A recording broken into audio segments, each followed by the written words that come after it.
Okay.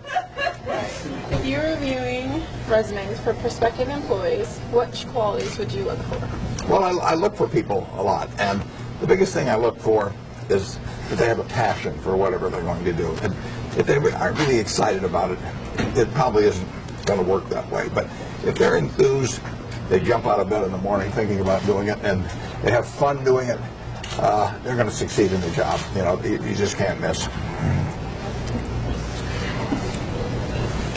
What is your best advice for a new investor? For a new investor, well, I would do a lot of reading before I invested. In other words, I would prepare for it. I wouldn't just jump in the water until I thought I knew how to swim. And, so I did a lot of reading. I read every book that the Omaha Public Library had about investing by the time I was 11.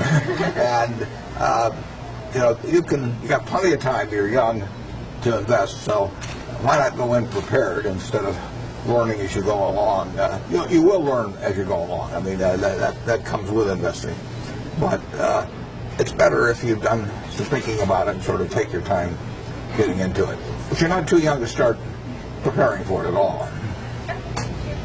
How do you know which nonprofit organizations that you're going to give money to?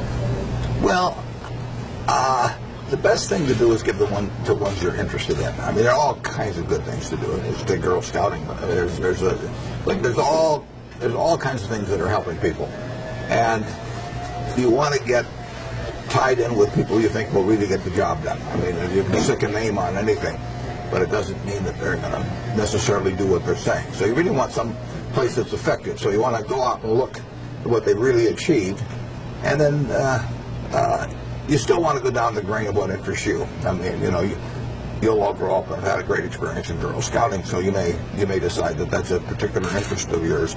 Other people, it may be their church, you know, it could be their school, it could be all kinds of things. And the important thing, it's important to you personally which one you choose, but there's no one that I regard as a 10 and another one as an 8. It's the one that does something for you and that really grabs your interest as well as your money. What financial suggestions do you have for college students? On your parents first.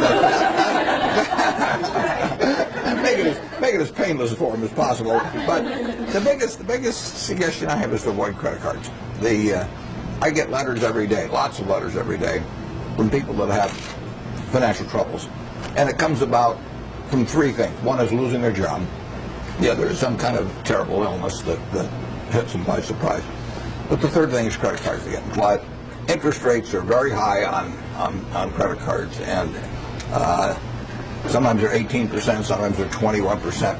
If I borrowed money at 18 or 20%, I'd be broke. So I can't make a living by borrowing money. $10,000 a head and $9,000 or $10,000 in the hole is night and day. And credit cards, it's very easy to get in the hole, and then the interest charges compound, and finally, you know, you're just in too big a hole to dig your way out. So if I had one piece of advice for young people generally, it would be just avoid credit cards. Well, I read that you bought your first stock when you were 13, and I was wondering what that stock was, and do you know how much it's worth today? Well, actually, I bought the first stock when I was 11. It was in 1942. Yeah, maybe I lied about my age. I don't know.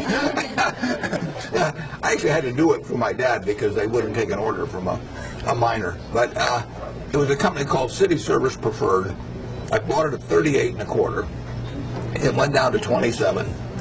My sister bought some because I did. She was very unhappy with me. We walked to school together, and she kept reminding me that I had done very well by this stock. And then it started going up, and it got up to 40, and it'd been so painful when it was down to 27, and it was so painful hearing about it from my sister too, that I sold it.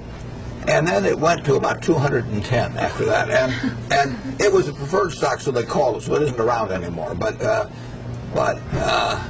if I'd been a little more patient, I would have gotten off to a lot better start. I'm going to replace your buzzer. Sir, let me just work on this here. You were Right. right. Well, there you go. Okay. Thank you. On my second one already. What do you think? I mean,